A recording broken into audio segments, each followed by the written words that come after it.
Rồi. Chưa. Tới tét quá, mở miệng tới tét cười kìa mẹ. Cười tới tét kìa. Cả quần ra đi. Cả quần ra đây. Kìa, đang cười tê tét kìa. Kìa bà ngoại em đang cười tê tét kìa. Em mở tét tét miệng cười kìa.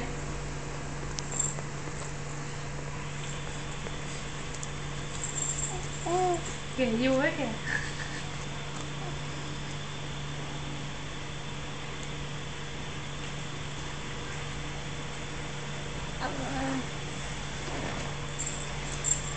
Kìa nhìn thấy kìa, nó đang vui quá kìa.